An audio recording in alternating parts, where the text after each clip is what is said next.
So hello hello, कैसे हो मेरे क्लास 12th के प्यारे प्यारे बच्चों जिनको मैंने टैग दिया हुआ है कॉमर्स के चीते। हम वापस आ चुके हैं चीतो एक नया चैप्टर लेके, बिजनेस स्टडीज़ का चैप्टर नंबर 2 जिसका नाम है प्रिंसिपल्स ऑफ मैनेजमेंट को। इससे पहले हमने दो वीडियोस कवर की थी जिसमें चैप्टर नंबर 1 की बात की है, जिसमें दो पार्ट्स हैं जो प्लेलिस्ट में अपलोडेड है। प्लीज़ पहले वो देख लो, उसके अंदर बेसिस सारा मैनेजमेंट का बताया गया है कि हाँ भाई मैनेजमेंट है क्या, उसके ऑब्जेक्टिव्स क्या हैं, फंक्शंस क्या हैं, फीचर्स क्या है, लेवल्स ऑफ मैनेजमेंट क्या और मैनेजमेंट का नेचर कैसा है। और लास्टली उसके अंदर हमने क्लोजिंग की थी उसके अंदर कोऑर्डिनेशन को पढ़ के, जिसके अंदर हमारी एसेंस ऑफ मैनेजमेंट भी कवर की गई है कि कोऑर्डिनेशन कितना इंपॉर्टेंट है मैनेजमेंट के लिए। सो आज हम चैप्टर नंबर 2 को स्टार्ट करने वाले हैं जिसका अंदर प्रिंसिपल्स ऑफ मैनेजमेंट को, जिसके अंदर दो इंपॉर्टेंट मैनेजमेंट के लोगों की बात की गई है, दो इंपॉर्टेंट थॉट प्रोसेस हैं। एक एफ टेलर की साइंटिफिक मैनेजमेंट की बात की गई है, दूसरी हेनरी फ्योल के एडमिनिस्ट्रेशन को रिलेटेड जो 14 प्रिंसिपल्स ऑफ मैनेजमेंट उन्होंने दिए उसके बारे में बात की गई है।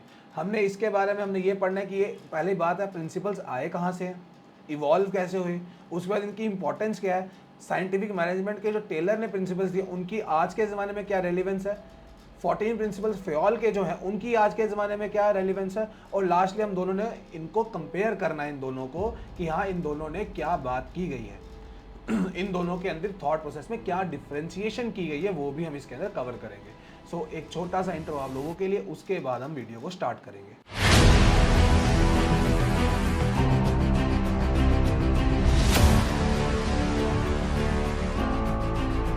सो आई होप आप लोग इधर बने हुए हैं, तो हम चैप्टर को स्टार्ट करेंगे कि हाँ भैया सबसे पहली चीज़ क्या हमने पढ़नी है इसके अंदर कि भैया प्रिंसिपल्स हैं क्या।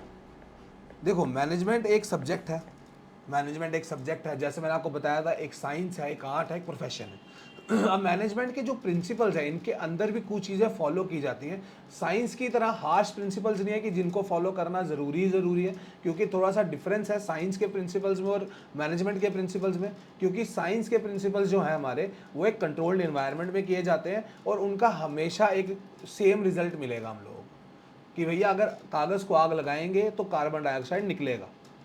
वो हमेशा ये नहीं है कि मैं यहाँ बैठा हूँ यहाँ जलाऊँ, चाहे मैं यूएस में बैठा हूँ चाहे मैं कनाडा में बैठा हूँ, हर जगह सेम उसके कॉन्सिक्वेंस है। बट मैनेजमेंट का जो प्रिंसिपल्स है वो जो है ह्यूमन बिहेवियर पे डिपेंड करते हैं हम स्टार्टिंग से पढ़ते हैं कि मैनेजमेंट जो है वो ह्यूमंस के साथ कंपैरिजन करता है, तो हर बारी हर इंसान का अपना अपना एक बिहेवियर है। तो इस वजह से हम प्योर साइंस को भी नहीं बोल सकते। और मैनेजमेंट और वैल्यूज़ में ही फ़र्क है भाई, प्रिंसिपल्स और वैल्यूज़ में ही फ़र्क होता है। देखो वैल्यू क्या होती है, जो आपकी फैमिली ने इनकनकेट करके दी है आपको, जो सोसाइटी एक्सेप्ट करती है, जैसे कि मैं ऑनेस्ट इंसान हूँ, वो एक वैल्यू सिखाई गई है, रिस्पेक्ट योर एल्डर्स वैल्यू सिखाई गई है। अब मैनेजमेंट के अंदर जो प्रिंसिपल्स मैनेजमेंट के रिलेटेड है वो इन प्रिंसिपल्स को ये नहीं बोलता है कि हाँ भैया वैल्यूज़ इनको छोड़ दो, वो कहता है कि वैल्यूज़ के साथ साथ हम ये भी करेंगे ताकि हमारे गोल्स अचीव हो, ये भी बात करता है हमारा। तो प्रिंसिपल्स ऑफ मैनेजमेंट क्या है, प्रिंसिपल क्या है, वो एक गाइडलाइन है, वो एक टाइप ऑफ एक्शन जो हमको करने में हेल्प करेगा, एक गाइडलाइन दी गई है। क्या भाई प्रिंसिपल क्या है, it is a kind of guideline, guideline है एक, हम लोगों को एक रोड मैप देता है कि इसको ऐसे फॉलो करेंगे तो हमारे गोल्स इजीली अटेन कर सकते हैं हम लोग। ऑलराइट, सो मैनेजमेंट प्रिंसिपल्स को हम लोग देखते हैं कि आजकल देखो कितनी कंपनीज है भैया। अब ये 4 एग्जांपल लाया हूं मैं। एक ह्यूंडई है, अब ह्यूंडई भी इतनी बड़ी ग्लोबल ब्रांड है, ह्यूंडई की गाड़ी आप i20 चलाओ, क्रेटा चलाओ, अल्कज़र चलाओ, ऑलराइट i10 चला रहे हैं लोग, इयॉन है लोगों के पास, ह्यूंडई कितनी गाड़ियाँ इतनी बिकती है, लेकिन वो भी कुछ वैल्यूज़ पे काम करता है, वो भी कुछ प्रिंसिपल्स हैं उनके। मैनेजमेंट के पास ना कोई प्रिंसिपल्स फॉलो करते हैं, वो ये चाहते हैं वो हर चैलेंज को एक्सेप्ट करते हैं, वो कस्टमर को सबसे ऊपर प्रायोरिटी देते हैं, वो ग्लोबलिटी में बिलीव करते हैं कि उनका ब्रांड ग्लोबल रीच करे। कैसे करेगा, वो प्रिंसिपल्स हेल्प करेंगे उन लोगों को। कोलैबोरेशन करते हैं वो लोग दूसरे कंपनीज के साथ, पीपल के लिए काम करते हैं, सोसाइटी के लिए काम करते हैं। इसी तरह होंडा गाड़ी का ब्रांड है, उनकी भी कुछ फिलॉसफी है। ये सैमसंग है मोबाइल की कंपनी जो हमारे जिसमें टीवी लोग चला रहे हैं, उनकी भी कुछ वैल्यूज़ है कि हाँ भी becoming the best, human resources, mutual property के ऊपर बात करते हैं, वो मैनेजमेंट के ऊपर बात करते हैं, चैलेंजेस को एक्सेप्ट करने में बात करते हैं। उसके अमेजोन का तो बहुत फेमस है, 16 प्रिंसिपल्स है अमेजोन के। देखो प्रिंसिपल्स हर ऑर्गेनाइजेशन के अंदर है, हर ऑर्गेनाइजेशन का अपना अपना वे है उनको अचीव करने का। कि देखो आज आके सारी बात मैनेजमेंट की जा रही है कि प्रिंसिपल्स अगर आप मैनेजमेंट के फॉलो करोगे तो आप लोगों के गोल्स जो अचीव करना वो ईजी हो जाएंगे। अगर कोई प्रॉब्लम आप फेस करते हो वो ईजिली टैकल कर सकते हो आप लोग, ये हेल्प करते हैं प्रिंसिपल्स आपके लिए। ऑलराइट, तो प्रिंसिपल्स का कंसेप्ट क्या है? प्रिंसिपल्स है क्या? It is a broad and general guideline for decision making and behaviour. कि हाँ भाई एक नॉर्मल सी गाइडलाइन है ये कि तुम इस रोड पे चलोगे ना तो तुम अपने डेस्टिनेशन पे रीच करोगे। ऑलराइट, सो जैसे कि आप अपने आसपास देखते हो कि ऑर्गेनाइजेशन के अंदर क्या होता है, दो बंदों की प्रमोशन हो की बात चलती है कि भैया प्रमोट करना है। दो ऑर्गेनाइजेशन दोनों अलग अलग चल रही है, एक ऑर्गेनाइजेशन समझ लो एक बंदे की, एक ऑर्गेनाइजेशन एक बंदे की। वो जो उधर मैनेजमेंट वाला इंसान है वो सोचता है कि भैया मैं इनको मेरिट बेसिस पे, मतलब कि जो अच्छे मार्क्स लेके आया उस बेस पे करता हूँ प्रमोट, और दूसरा देखता है कि मैं सीनियरिटी बेस पे करता हूँ। दोनों के अंदर चीज एक ही है, प्रमोशन करनी है, बट दोनों ने अलग अलग प्रिंसिपल फॉलो किया है। एक ने प्रिंसिपल ऑफ मेरिट फॉलो किया, एक ने प्रिंसिपल ऑफ सीनियरिटी फॉलो किया, जो उनको सही लगे, लेकिन at the end of the day and goal ये था प्रमोशन देनी है। Alright, so for example while deciding about promotion of an employee, one manager may consider seniority whereas other may follow the principle of merit. Management principles are not rigid principles of pure science. अब जैसे मैंने बताया था science की तरह rigid नहीं है, क्योंकि साइंस के प्रिंसिपल जो हैं वो हमको एक ही रिजल्ट देंगे बार बार, लेकिन मैनेजमेंट के प्रिंसिपल्स हमको बार बार अलग रिजल्ट देते हैं, क्योंकि हम लोग ह्यूमन से डील कर रहे हैं। इसलिए हम लोग बोलते हैं they deal with human behaviour and are applied creatively according to the situation. अब जैसी सिचुएशन उस हिसाब से करेंगे। अब फॉर एग्जाम्पल देखो, एक प्रिंसिपल है मैनेजमेंट का सेंट्रलाइजेशन और डिसेंट्रलाइजेशन। सेंट्रलाइजेशन का मतलब होता है सारा कंट्रोल एक ही जगह पे ले आए हम लोग, सेंटर में हमने सब कंट्रोल कर लिया। लेकिन डिसेंट्रलाइजेशन बोलता है कि अपने कंट्रोल को थोड़ा सा जाने दो, डिसीजन मेकिंग पावर दूसरों को भी दो। ऑलराइट, अब ये डिपेंड करता है सिचुएशन पे। हो सकता है बहुत ज़्यादा क्योस हो तो सेंट्रलाइजेशन रखी हो सकता है लोग अच्छा से स्किलफुल वर्कर हो मेरे पास जो अच्छे से काम करते हैं, उनको एक्सट्रीम नॉलेज है, वो एक्सट्रीम लेवल पे टेक्निकल लोग हैं, तो ऑब्वियसली बात है मैं उन लोगों को डेलीगेट कर सकता हूँ अथॉरिटी में, भाई तुम लोग थोड़ा अपना डिसीजन मेकिंग खुद ले सकते हो। ये चीज़ हो सकती है। दूसरी बात है जो टेक्निक्स और प्रिंसिपल्स ऑफ मैनेजमेंट है वो भी बहुत अलग चीज़ें हैं।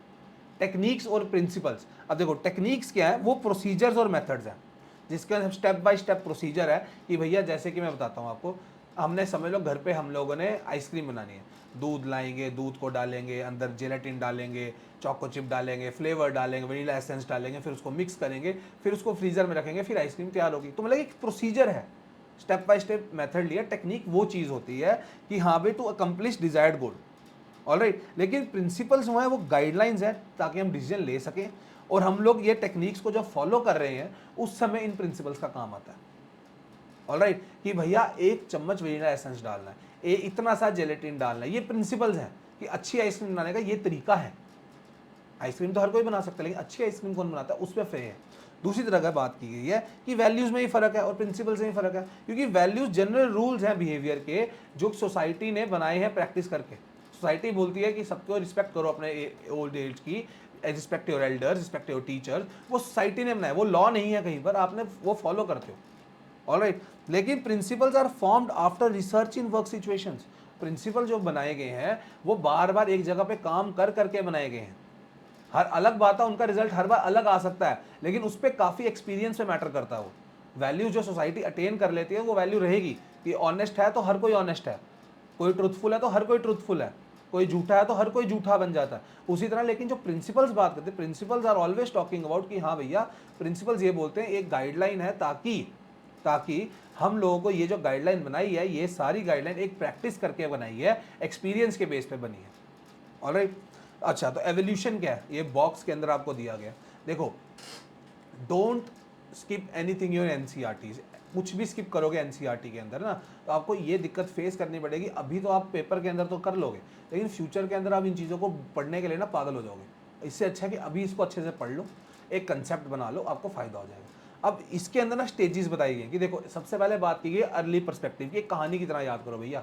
कहानी क्या है, कहानी शुरू होती है एंशिएंट सिविलाइजेशन से। अब देखो प्रिंसिपल्स ये तो है नहीं ना कि कल बनाए हैं उन्होंने, आज़ादी के बाद हम लोगों को पता चले। प्रिंसिपल्स ऑफ मैनेजमेंट एक ऐसा कंसेप्ट है ना जो बहुत पुराना चल रहा है भैया। जब एंशिएंट सिविलाइजेशंस की बात करते थे लोग, इजिप्शियन वहाँ पर पिरामिड बनाते थे बड़े बड़े, तो उधर भी मैनेजमेंट चलती थी। होता क्या था कि हाँ भैया, सब एक बंदा था उधर, एक चिपॉज नाम का, उन्होंने बोला पिरामिड बनाना है मैंने अपना, तो इसके अंदर ना कम से कम भी 1 लाख लोग लगे थे। इतना भारी भारी बोल्डर था, इतने बड़े बड़े पत्थर के पीस थे, वो एक जगह से दूसरी जगह लेके जा रहे थे ये लोग। अब वो लेके गए, अब कितना उसके, ये तो है नहीं ना कि एक बंदा लेके आ रहा था, अब उसको कितना अच्छे से रोल कर रहे हैं वो लोग, घुमा रहे हैं, लेके आ रहे हैं, फिर ऊपर चढ़ा रहे हैं, वो प्रॉपर मैनेजमेंट के थ्रू किया होगा उन्होंने, ऐसा तो नहीं बना दिया होगा ना। तो एक प्रॉपर मैनेजमेंट वहां से चल रही है, एंशिएंट सिविलाइजेशन से टाइम से चल रही है। आप इंडस वैली सिविलाइजेशन को देखो, वहां पर भी मैनेजमेंट थी, वहां पर ग्रेनरीज बनाई थी जहां पर आप खाना स्टोर कर सकते हो, वहां एंगल रोड के कैसे बनाए थे, वहां ड्रेनेज सिस्टम बनाया था, ये भी मैनेजमेंट है। ऑलराइट, जब अर्ली पर्सपेक्टिव के बाद आई classical management theory, very important. Classical management theory ना हमने इसी के ऊपर बेस किया हुआ, ये पूरा चैप्टर इसके ऊपर बेस्ड है। इसके अंदर शुरू हुआ था दौर रैशनल व्यू का। रैशनल व्यू क्या होता है, व्हाट इज रैशनल व्यू, कि जो लोग हैं वो मोटिवेट होंगे तभी काम करेंगे, और मोटिवेशन का तरीका क्या है, इकोनॉमिक गेन्स। ये लोग, फॉर एग्जांपल एक ऑर्गेनाइजेशन में अगर आपको मैं बोलता हूँ कि भैया यार बच्चे यार बाजार से ना आइसक्रीम ले आओ, ऑलराइट, तो मैं आपको 50 रुपये देता हूँ, आप देखते हो कि यार बड़े ही 5 लोग हैं तो मुझे क्या मिलेगा, तो आपको इकोनॉमिक गेन, आप बोलते हैं नहीं पापा मैं भी खाऊंगा, 10 रुपये आपको भी दे दिए, आपने भी खाई, आपको फायदा दिखेगा तभी आप काम करोगे। तो रैशनल व्यू ये बोलता है। दूसरा व्यू आया साइंटिफिक मैनेजमेंट का, जो FW टेलर ने बात की थी। इसका जो बेसिक आइडिया था वो था कि एक ऐसा तरीका होगा जो काम हमारा अच्छे से करके देगा, most efficient way to do a work, most efficient, कि कम से कम पैसा लगा के सबसे अच्छा फायदा मिल सकता है, ऐसा कोई तरीका होगा। और वो हर जॉब में होता है, हर नौकरी में होता है, दुनिया में हर तरीके में होता है। तीसरा इंसान था एडमिनिस्ट्रेटिव थ्योरिस्ट हमारे, जिसके अंदर हमारा हेनरी फ्योल की थ्योरी हम पढ़ेंगे, 14 प्रिंसिपल्स। इन्होंने जो बात की थी, इन्होंने बात किया था कि best way to combine jobs and people, कि लोग इकट्ठे कैसे काम कर सकते हैं और गोल्स कैसे अचीव कर सकते हैं। इनके 14 प्रिंसिपल्स ये भी पढ़ेंगे हम लोग। एक बात की ब्यूरोक्रेटिक, ब्यूरोक्रेट कौन होते हैं, जैसे IAS ऑफिसर, IPS ऑफिसर जो हमारे हैं, जो मेन थ्योरीज बनाते हैं, ये ब्यूरोक्रेट्स हैं हमारे यहाँ के। तो इनके ऊपर था मैक्स वेबर का कहना कि भैया ये जो सब कुछ हो रहा है, कि हाँ भाई हम लोग मैनेजीरियल, जो हमारी मैनेजर की जो दिक्कतें हैं, मैनेजर को जो जो प्रॉब्लम्स फेस करने पड़ती हैं, जहाँ जहाँ वो इंसान एफिशिएंट नहीं है, जहाँ जहाँ वो अच्छा काम नहीं कर पाता मैनेजर, उसको हम दूर दूर करें। जैसे कि सबसे बड़ी इंपॉर्टेंट बात इसके ऊपर की गई थी, जो पावर का मिसयूज़ करते हैं मैनेजर्स, कभी कभी ओवर वर्क करवाते हैं, ज़्यादा काम करवाते हैं, लोग पागल हो जाते हैं, फैटीग फील करते हैं, सिर घूमता उन लोगों का, उसके ऊपर बात की थी इस ब्यूरोक्रेटिक ऑर्गेनाइजेशंस ने।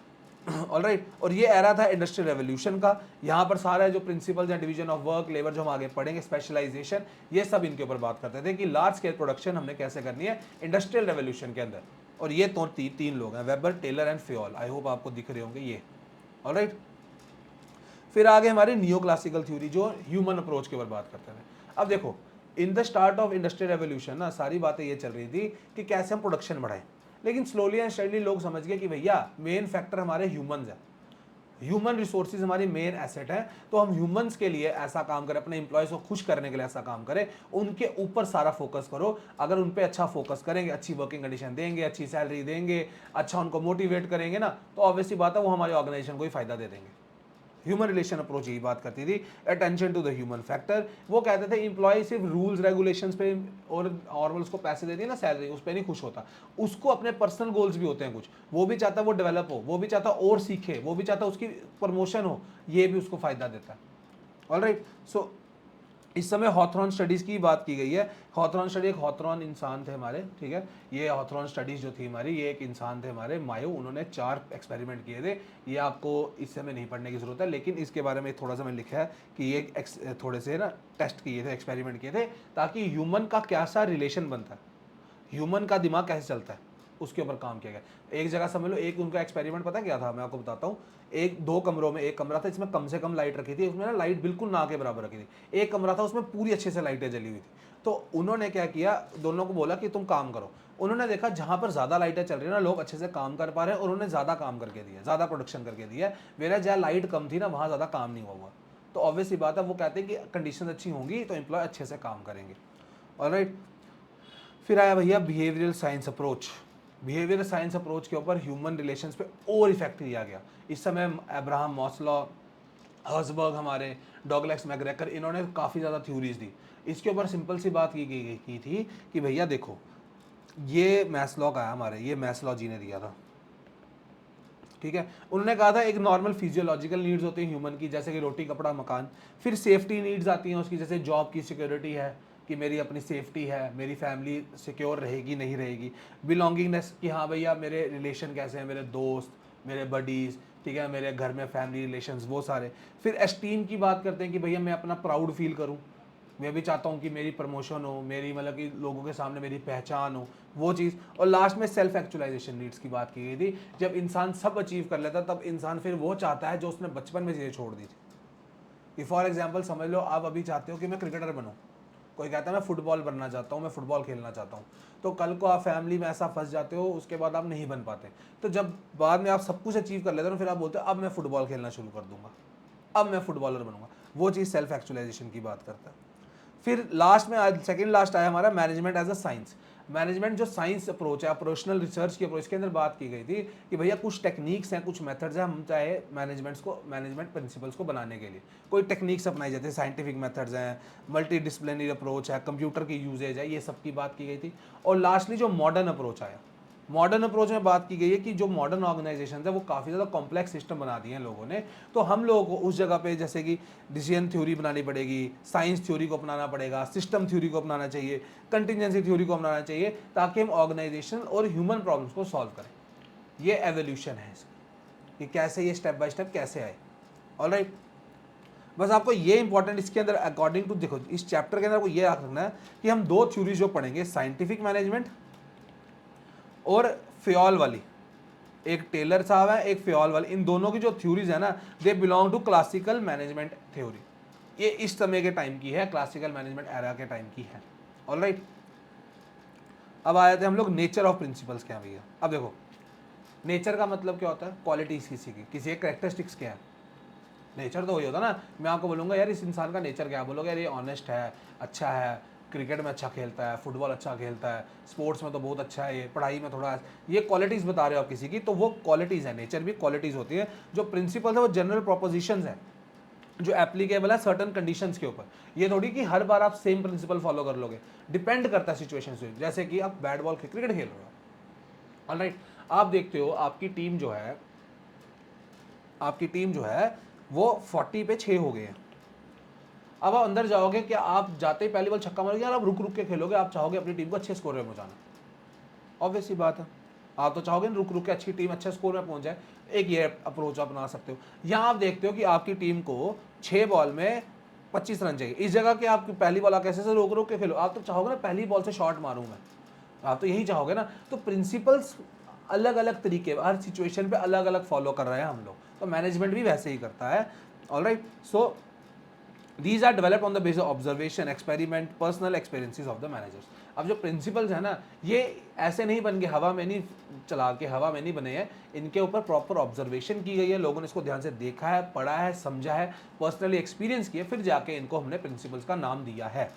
Alright, derivation of these principles is a matter of science and their creative application is regarded as an art.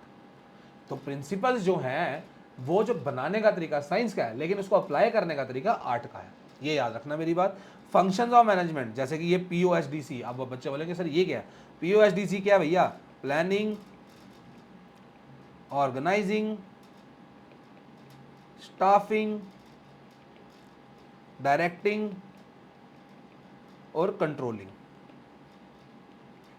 Short form, are the actions to be taken while practising management. Principles help managers to take decisions while performing these decisions. ये functions को perform करते समय उनको क्या क्या decision लेना है, कैसे उन्होंने काम करना है, वो प्रिंसिपल्स हेल्प कर देते हैं।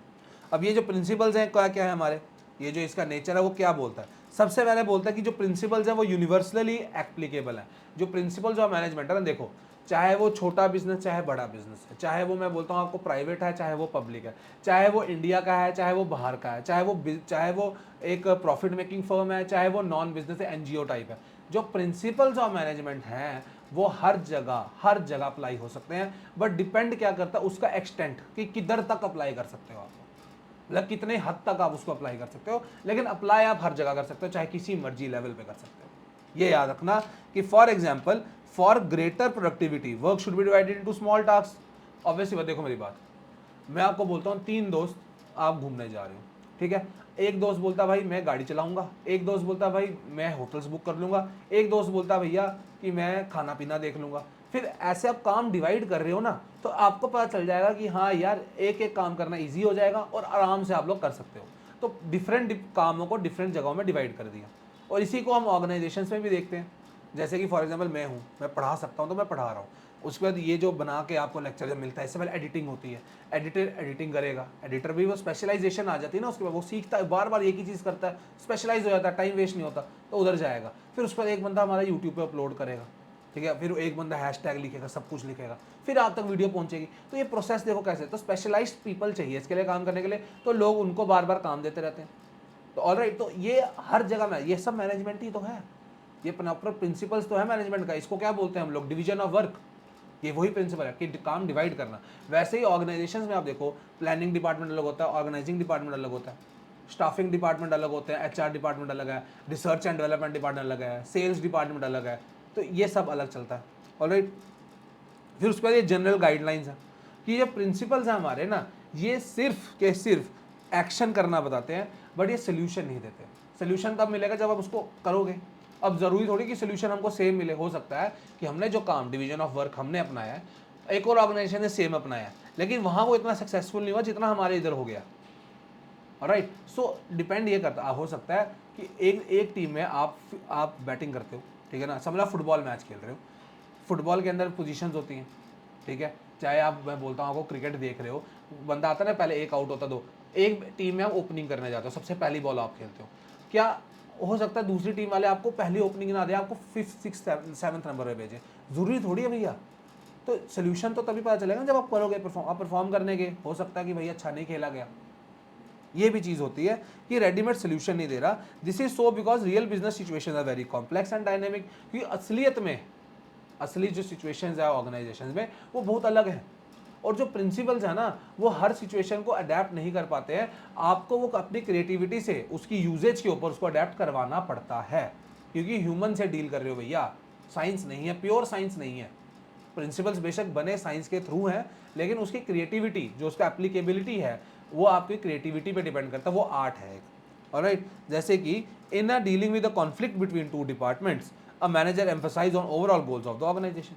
वो बोले भैया तुम लड़ लो लेकिन गोल अचीव कर लो। ऑलराइट, फिर फॉर्मेशन, मैंने आपको स्टार्टिंग से बता रहा हूँ, जो प्रिंसिपल्स हैं वो ऑब्जर्वेशन, एक्सपेरिमेंटेशन और एक्सपीरियंस के ऊपर बने हैं। जैसे कि डिसिप्लिन, अगर हम बोलते हैं किसी ऑर्गेनाइजेशन में कोई लोग सब डिसिप्लिन लोग हैं ना, तो लोग बोलते हैं कि हाँ भैया इधर डिसिप्लिन में लोग आते हैं तो इसलिए अच्छे से काम करते हैं। तो एक कॉमन प्रिंसिपल बनाया कि डिसिप्लिन हेल्प करता है आपको अचीव करने में, ठीक है। फिर आता है फ्लेक्सिबिलिटी के ऊपर। मैंने आपको पहले बता दिया कि जो प्रिंसिपल्स ऑफ मैनेजमेंट है वो रिजिड नहीं है साइंस की तरह, वो फ्लेक्सिबल है, आप उसको सिचुएशन के हिसाब से, क्रिएटिविटी के हिसाब से एप्लीकेबल करते हो एक सिचुएशन के ऊपर। अब जैसे सिचुएशन यहाँ पर क्योस की है, वहाँ पर उस हिसाब से प्रिंसिपल अपनाया करोगे। तो समझ लो वहाँ मारधाड़ हो गई है, क्योस भी तो अलग किस्म का हो सकता है, यहाँ हो सकता है बातें हुई हो लोगों के बीच, उस वजह से प्रॉब्लम आ गई हो, यहाँ हो सकता है लड़ाई हो गई हो, यहाँ हो सकता है हाथापाई हो गई हो। हर सिचुएशन अलग अलग तरीके से है, स्कूल में भी आपके होता है, आपकी बहस हो जाए, टीचर डांटती है, आप बैठ जाते हो, ठीक है। अगर आपको, आप देखो वहाँ पर अगर आपके हाथापाई हो जाए तो प्रिंसिपल ऑफिस में जाते हो, वो आपको सस्पेंड कर देता है, ये भी एक सिचुएशन है। तो फ्लेक्सिबिलिटी के ऊपर डिपेंड करता है। फिर कंटीजेंसी, कंटीजेंट के ऊपर, वैसे मैंने जैसे सिचुएशन है, एक ही चीज़ दो तरीके से लिखी, जैसे सिचुएशन है उस हिसाब से प्रिंसिपल को लगा दो। अभी देखता हूँ मैं ऑर्गेनाइजेशन के ऊपर कि लोग अच्छे से काम नहीं कर पा रहे हैं, तो मैं बोलता हूँ एक लीडर बना दिया मैंने एक लीडर बनाया, वो लीडर सबको काम करवा रहा है। ऑर्गेनाइजेशन में दो किस्म से, एक लीडर है जो सबको मोटिवेट करके काम करा रहा है, एक लीडर है सबको मार मार के काम करा रहा है, वो उसको गुस्सा कि आपकी सैलरी काट दूंगा, आपको ऐसे बोल दूंगा, मैं आपको मोटिवेट नहीं कर रहा है, वो आराम से बैठ जाता है आपको ऑर्डर देके। एक लीडर है जो आपके साथ खड़ा रहता है। तो सिचुएशन के ऊपर डिपेंड कर रहा है। ऑलराइट, फिर मेनली बिहेवियर। अब मैनेजमेंट जो है हमारी, वो तो ह्यूमन बिहेवियर से डील करती है, रोज ह्यूमंस के ऊपर डील होता है। तो it is not that easy, principles do not pertain two things, कि हाँ भैया ये नहीं है कि हाँ ये लोगों को, ये सिर्फ लोगों पे है, थिंग्स और प्लेसेस पे नहीं चलता, ऐसा नहीं है। लेकिन मेनली जो मेन इसका फोकस है वो ह्यूमन बिहेवियर के ऊपर है। It is just a matter of emphasis. Moreover principles enable a better understanding of the relationship between human and material resources in accomplishing organisational purposes. Lastly बात करता है cause and effect relationship की। जो principles of management है वो भी एक cause and effect relationship पर चलते हैं, जैसे साइंस चलती है। लेकिन जरूरी नहीं है हर बार एक कॉज के ऊपर सेम इफेक्ट निकले, क्योंकि ह्यूमन बिहेवियर है। जरूरी नहीं है कि हर जगह पे, समझ लो दो ऑर्गेनाइजेशंस हैं, मैंने आपको एग्जांपल दिया बैट बॉल का, कि 40 पे 6 हो आप, ऑलराइट, 40 पे 6 हो, उस जगह आप कैसे अप्रोच करोगे? आप वेट कर करके खेलोगे, स्लोली खेलोगे, आप चाहोगे और विकेट ना गिरे आपकी टीम के। लेकिन उसी जगह दूसरी जगह मैं जाऊं, मैं उधर देखता हूं आपको 6 बॉल में चाहिए 20 रन चाहिए, क्या उस जगह आप इतना कंट्रोल करोगे? आप उस जगह चाहोगे कि मैं जल्दी एक बड़ा हिट मारूं, मैं 1-2 बड़े शॉट मार लूं ताकि मेरे प्रेशर कम हो जाए। Alright, show cause and effect relationship बहुत अलग है इसका, क्योंकि ह्यूमन से डील करा ना, हर किसी की अपनी सोच है।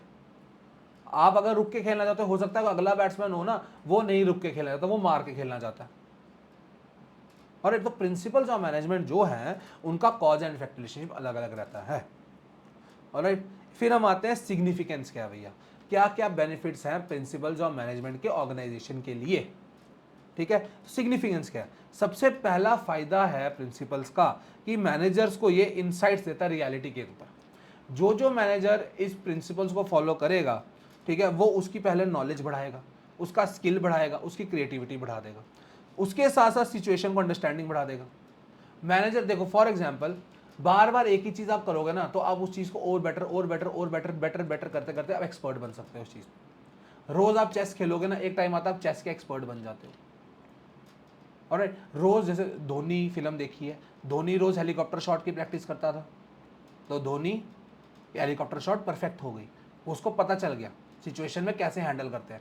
वैसे ही मैनेजर्स भी होते हैं, मैनेजर्स भी रोज सेम प्रॉब्लम से डील करता रहेगा ना, तो उसको इतना पता चल जाए कैसे इस प्रॉब्लम को सॉल्व करना है। तो यही प्रॉब्लम, यही जो चीज़ें हैं, अगर वो अपने से नीचे वाले एम्प्लॉयज़ हैं, फॉर एग्जांपल मैं देखता हूँ मेरा कंप्यूटर बार बार एडिटिंग में ख़राब हो जाता है, तो मैं एडिटर को नया कंप्यूटर ला के दे देता हूँ। ठीक है, अब एक और नया एडिटर आया, उसको ये तरीका नहीं पता कैसे सेटअप करते हैं, अब उसको दूसरा एडिटर हेल्प करेगा, समझ लो उसको मैंने बता दिया ऐसे सेटअप होता है, उसने सेटअप करना सीख लिया, अब मैं नई प्रॉब्लम्स को डील करूँगा, मुझे पता वो चीज़ वो भी डील कर सकता है। तो इससे क्या होता है, मैनेजमेंट हेल्प करता है आपको रियलिटी में कैसे चीज़ें चलने में हेल्प करेगा, आपको प्रिंसिपल्स कैसे चलेंगे, ये चीज़ आ गई। दूसरा, optimum utilisation of resources. Optimum utilisation का मतलब क्या है? मिनिमम, कम से कम पैसा लगा के ज़्यादा से ज़्यादा फायदा आपको देता है मैनेजमेंट के principles. Alright, resources available with the company are limited, they have to put to optimum use, that is resources should be put to use in such a way that they should give maximum benefit with minimum cost। एक ये बात आ गई। Effective administration करने में help करता है कि principal जो मैनेजमेंट करता है वो मैनेजर की ना जो डिस्क्रिशनरी पावर्स है ना उसको थोड़ा लिमिट कर लेता है। जैसे कि फॉर एग्जांपल कोई मैनेजर है, वो देखते हैं हम लोग कि बहुत ज़्यादा मतलब कि गुस्से में काम करवाता है, उस मतलब कि वो हैंडल नहीं कर पाता चीज़ों, वो गुस्सा कर जाता है, वो नहीं समझा पाता अच्छे से, वो मोटिवेट नहीं कर पाता है, तो वो मिसयूज़ करता है अपनी पावर का, वो जार पूछ के उसको गुस्सा करता है, ठीक है ना, समझ लो ओवर टाइम काम करवाता है, उसके पैसे भी नहीं देता।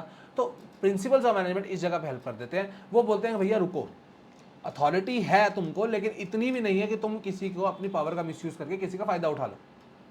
ऑलराइट, जो डिसीजन है हमारे for in deciding the annual budget, for example manager बोलता है कि यार सेल्स डिपार्टमेंट को 50,000 का बजट दे दो, मार्केटिंग वालों को 20,000 का बजट दे दो, ऐसे हवा में। उसने देखा कि मार्केटिंग करने में पैसे ज़्यादा लगते हैं, उनको कम से कम भी 2-3 लाख का बजट लगता है, तुम उसको 20-30 हज़ार क्यों दे रहे हो?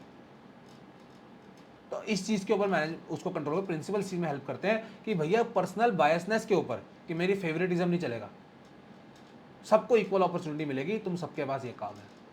ऑलराइट, फिर साइंटिफिक डिसीजन है, जो डिसीजन हम ले रहे हैं प्रिंसिपल्स ऑफ मैनेजमेंट है, जिसके अंदर हम डिसीजन कोई भी लेंगे ना, वो फैक्ट और रियलिटी पे बेस होगा। वो ये नहीं होगा कि मैंने हवा में तीर मार दिया कोई भी, वो कोई फैक्ट देना पड़ेगा, रीजन देना पड़ेगा और रिलायबल होना चाहिए।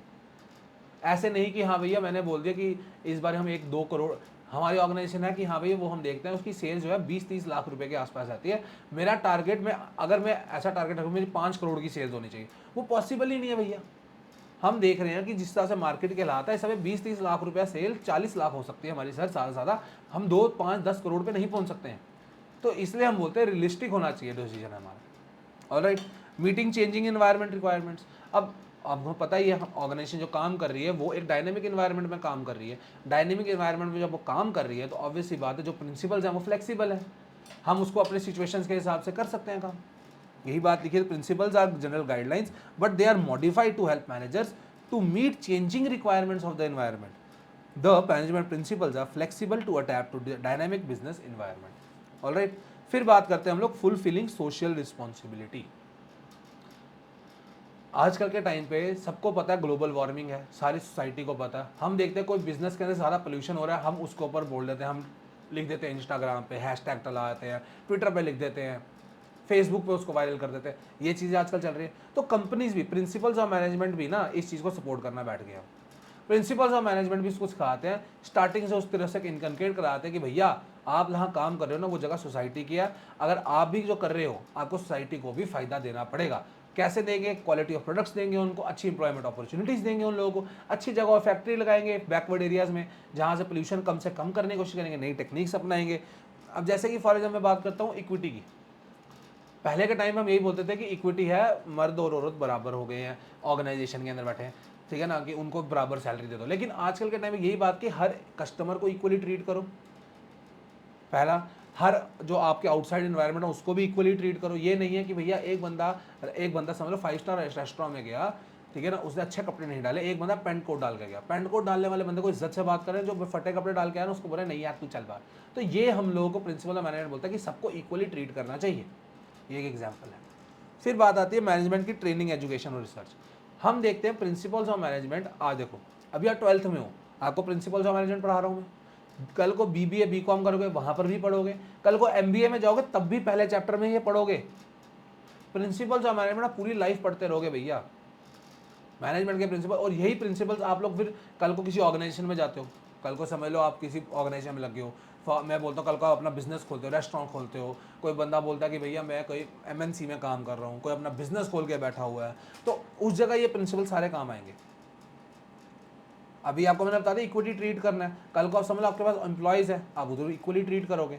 आप शेफ़ रखोगे जो अच्छा खाना बनाता है, आपको दिखता है आपका शेफ़ साउथ इंडियन अच्छा बनाता है, फिर आप एक और शेफ़ लाओगे जो कॉन्टिनेंटल अच्छा बनाता है, एक और शेफ़ लाओगे जो इंडियन खाना अच्छा बनाता है, तो ये स्पेशलाइजेशन दे रहे हो, डिवीजन ऑफ वर्क कर रहे हो, ठीक है। तो ये चीज़ें भी सिखाए, और ये जो प्रिंसिपल जो बार बार आप बनाओगे, ये आपको पढ़ लिए, इसको अप्लाई किया, आपको नए रिजल्ट मिल सकते हैं, और यही रिजल्ट बार बार रिफाइन होते रहेंगे, बेटर होते रहेंगे और हम अच्छी पोजीशन में पहुंच जाएंगे।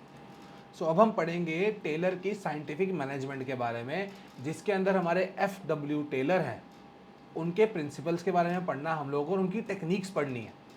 ऑलराइट, इंपॉर्टेंट है भैया, पेपर में इसमें से क्वेश्चन बनेगा, या हेनरी फ्योल के 14 प्रिंसिपल्स में क्वेश्चन बनता है, इसके चांसेस सबसे ऊपर रहते हैं, तो इसको हवा में मत छोड़ना। या टेक्निक से क्वेश्चन बन जाएगा, या इसके प्रिंसिपल से, या हेनरी फ्योल के प्रिंसिपल से क्वेश्चन बन जाएगा, और लास्टली जब उन दोनों के हम कंपेरिजन पढ़ेंगे उसमें से। ये 4 टॉपिक बहुत इंपॉर्टेंट है इसके अंदर। ऑलराइट, ये लेंथी लंबे आंसर्स के अंदर काम आता है, जिसके अंदर आपको पूछ लेंगे साइंटिफिक मैनेजमेंट के सारे प्रिंसिपल बता दो, वो आ जाएगा आपको, ठीक है। डेफिनेशन पूछ लेंगे, और FW टेलर के प्रिंसिपल्स पूछ लेते हैं, हेनरी फ्योल के पूछ लेते हैं 6-8 प्रिंसिपल बता दो, 10 बताओ, उस जगह पे ये बड़ा इंपॉर्टेंट है, ठीक है। तो टेलर की साइंटिफिक मैनेजमेंट जो हम पहले पढ़ते हैं, टेलर कौन था। देखो, फ्रेडरिक विंसलो टेलर, सबसे पहली चीज़ ये क्लासिकल टाइम के थिंकर है, मैंने आपको बताया था ना, क्लासिकल स्कूल ऑफ मैनेजमेंट के टाइम के हैं ये जो थे ना, ये एक मैकेनिकल इंजीनियर थे, लेकिन इन्होंने पहले ही अप्रेंटाइनशिप शुरू कर ली थी, कहीं पर ना जॉब शुरू कर ली थी, ठीक है। एक और कंपनी के अंदर, एक ऑर्गेनाइजेशन, वहाँ जाते थे, फैक्ट्री थी बेसिकली, इनका जो मेन रोल है ना वो फैक्ट्री के ऊपर है, क्योंकि इंडस्ट्रियल रेवोल्यूशन का टाइम था ना भैया, तो वहाँ पर फैक्ट्री के अंदर ये जाते थे, वहाँ पर इन्होंने ना थोड़ी ट्रेनिंग के समय वहाँ पर चले गए, ठीक है। इन्होंने वहाँ पर देखा कि लोग ना काम कर ही जा रहे हैं, काम तो वो कर रहे हैं, इन्होंने यार उनको देखा और उनको बोला कि यार कोई ऐसा तरीका तो होगा, देयर मस्ट बी अ वे जो हर काम को ना ईजिली और एफिशिएंटली खत्म कर दे, there must be a best way to do a job, एक बेस्ट वे तो होगी एक जॉब करने के लिए। इन्होंने ये सोचा, ठीक है। इनका जो मेन श्रेय वो इंडस्ट्रियल एफिशिएंसी के ऊपर था हमारा, ठीक है ना, लीडर ऑफ एफिशिएंसी थे हमारे, और इन्होंने फैक्ट्री सिस्टम को काफ़ी बदला था। इनके टाइम पे आप ये भी देखोगे, जो फैक्ट्री की प्रोडक्शन थी ना वो 4-5 टाइम्स बढ़ी है। जो फैक्ट्री पहले 100 यूनिट बना रही थी ना, बाद में इनके प्रिंसिपल्स फॉलो करके उन्हीं फैक्ट्रीज ने बाद में 400 से 500 यूनिट बनाए हैं उसी चीज़ में, उसी टाइम फ्रेम में, उसी मतलब कि एक दिन में 100 यूनिट तो एक दिन में 400 यूनिट हो गए थे। कैसे हुए वही हम पढ़ेंगे। Taylor by scientifically analysing work throughout that it would be possible to find out one best way to do it. कोई एक तरीका तो होगा यार अच्छा से अच्छा काम करने का, इन्हें उस पर बात की थी। He wanted that workers should cooperate with management and thus there will be no need of trade unions. कि भैया अगर मैनेजमेंट अच्छे से कॉपरेट करके काम करेंगे ना, दोनों मिलके काम करेंगे, वर्कर और ओनर जो मालिक है, मैनेजर, सब मिलके काम करेंगे, अच्छे से काम हो जाएगा। और लोग ना फालतू की ट्रेड यूनियंस नहीं बनाएंगे, लोग फालतू के अपने राइट्स के लिए लड़ेंगे, लोग अपने बाहर लड़ना नहीं बैठेंगे, स्ट्राइक पे नहीं जाएंगे एम्प्लॉय, सब अपना मिलके काम करेंगे और ऑर्गेनाइजेशन अच्छे से प्रॉफिट कमाएगी और वो प्रॉफिट का हिस्सा हमें भी मिल जाएगा। ये बात करते थे।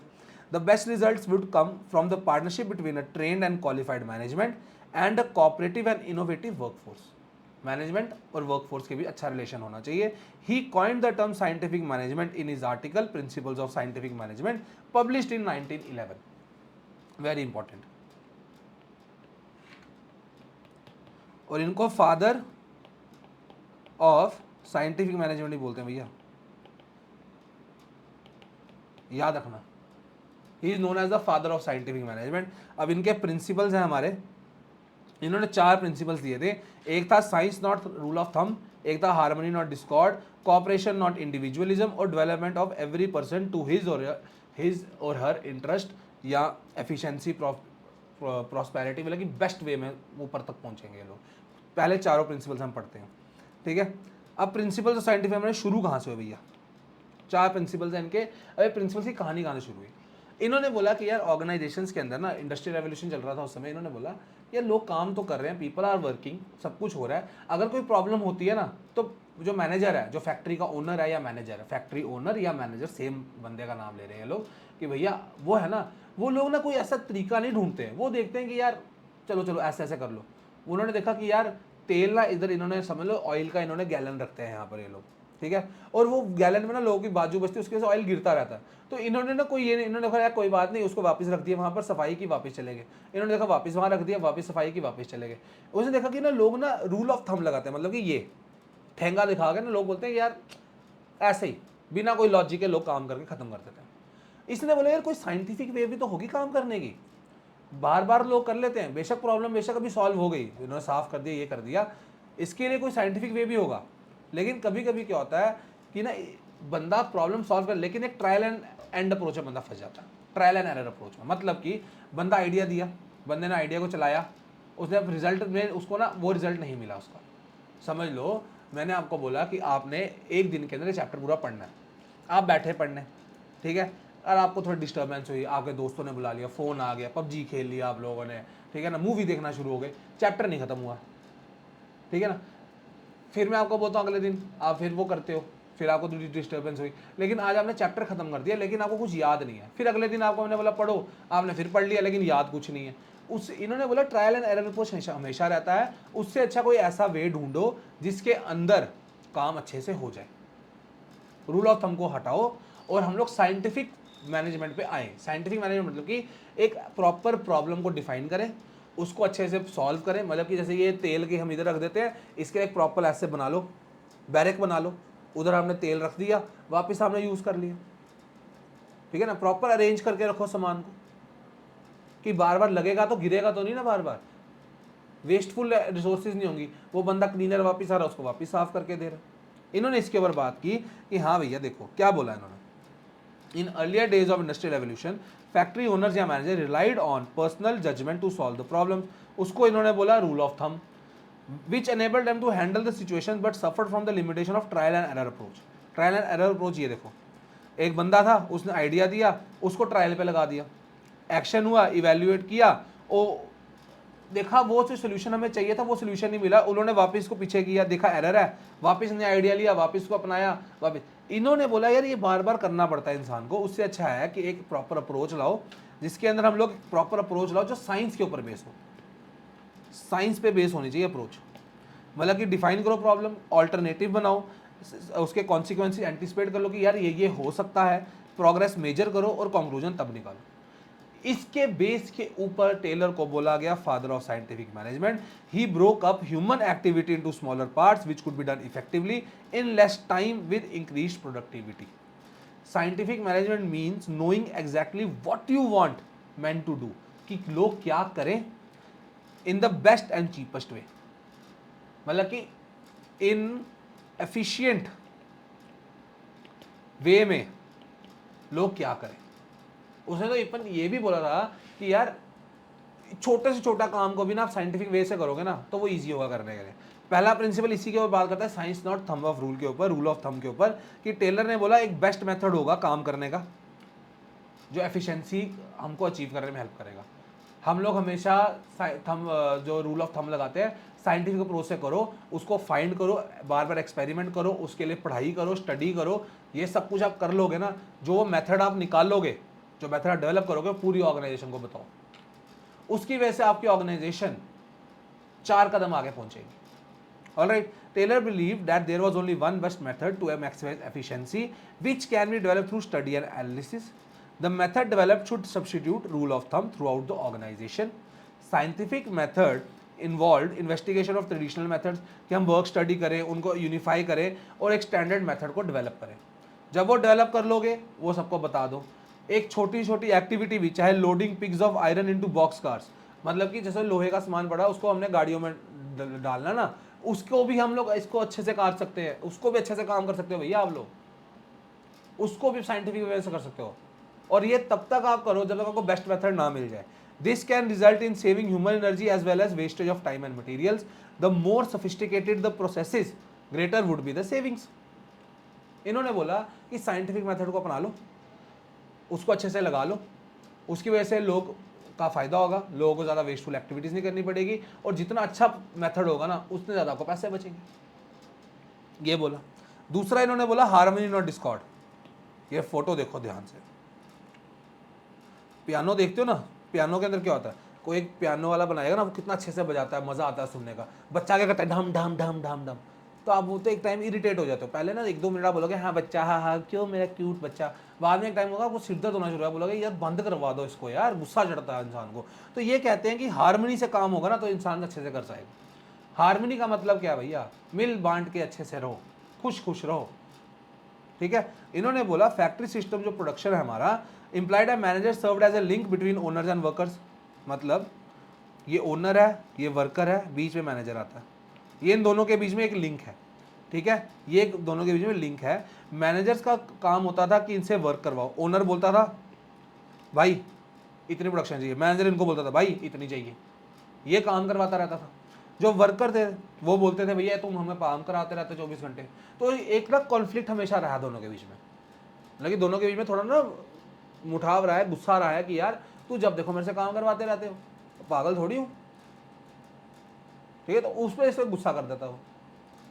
ऑलराइट, सो टेलर ने बोला कि ये कॉन्फ्लिक्ट जो है ये किसी को हेल्प नहीं कर सकता।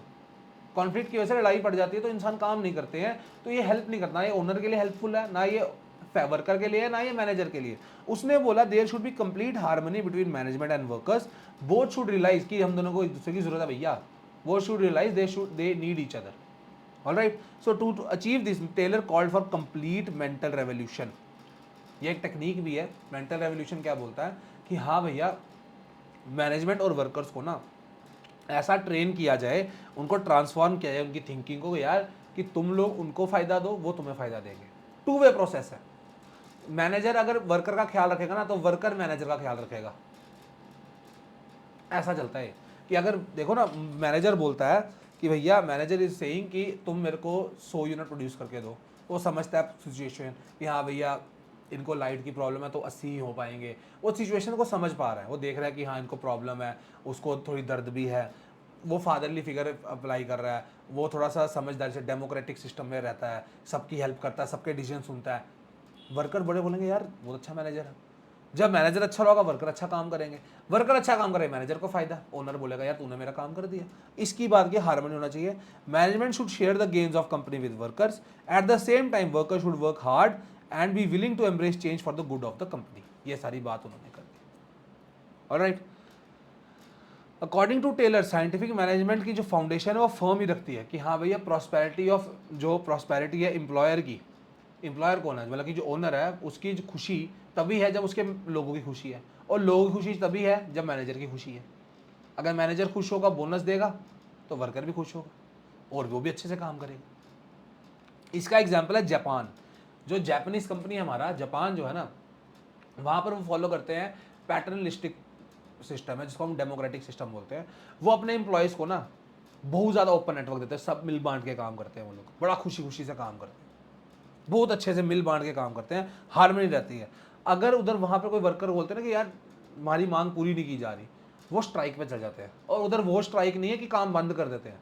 जापान के अंदर वो यहाँ पर छोटा सा एक काला बैच डाल लेते हैं और वो समझ जाते हैं मैनेजर कि हाँ ये स्ट्राइक पे है। लेकिन अगर उनका 4 घंटे का काम है ना, वो 8 घंटे काम करते हैं कि भैया हम ओवर टाइम करेंगे लेकिन तुम हमारी सिचुएशन को समझो।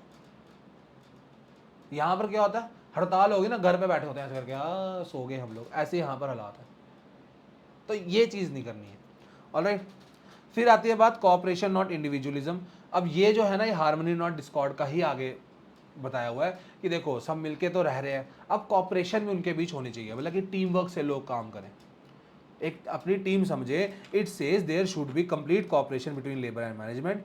मैनेजमेंट को ये करना चाहिए, वो लोग अपने कान ना बंद कर दें, जब भी कोई एम्प्लॉय सजेशन दे या कोई चीज़ बताए ना, उसकी बात सुनो, अगर उसका सजेशन अच्छा लगे उसको रिवॉर्ड करो, उसको शाबाशी दो, हो सकता है उसको अच्छा बोनस दो, उसको प्रमोट करो, ठीक है, ये सब उसको दो, उसको रिवॉर्ड करो सजेशंस को। If any important decision are taken, worker should be taken into confidence. अगर आप बोलते हो कि यार इस जगह पे हम नई मशीन लेके आए, आप पहले वर्कर्स के साथ उनको वर्कर्स को अपनी साइड करो कि यार ये मशीन से आपको ये फ़ायदा होगा, ये मशीन से आपको ये बेनिफिट और होगा, ठीक है ना। तो ये चीज़ के ऊपर ही बात करो, ध्यान दो।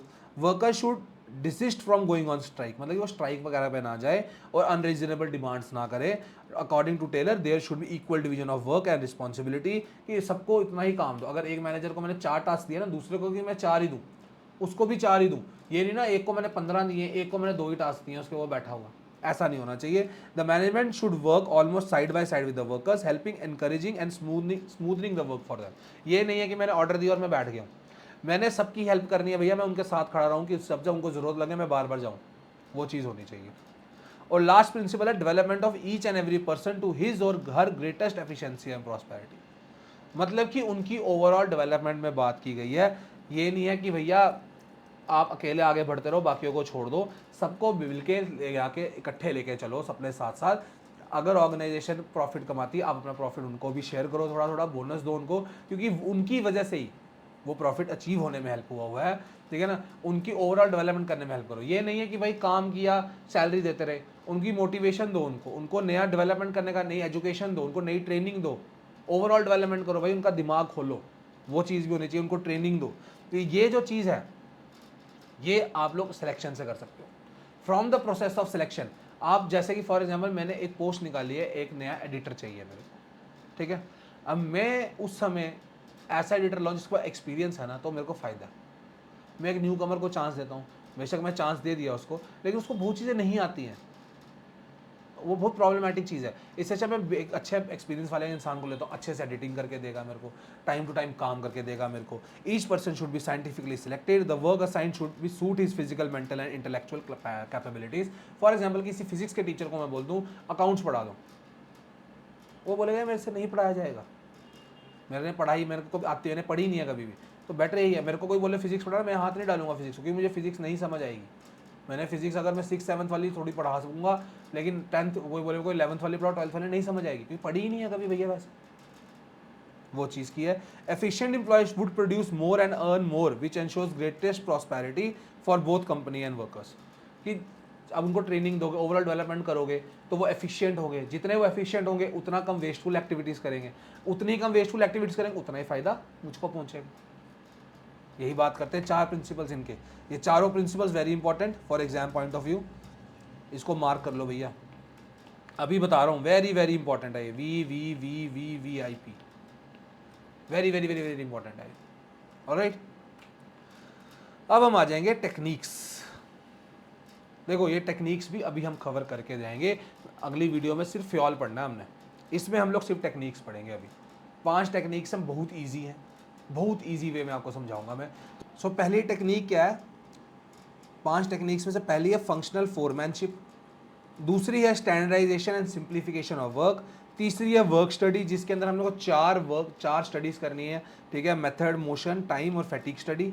फोर्थ है डिफरेंशियल प्राइस बेस्ड सिस्टम और फिफ्थ है मेंटल रेवोल्यूशन, ठीक है। अब ये मत सोचना बहुत बड़ी चीज़ है, इसमें से आपके ये इंपॉर्टेंट है इसमें से बरी, और ये डेफिनेशन पूछ सकता है आपको 2 मार्क्स की, 1 मार्क्स की।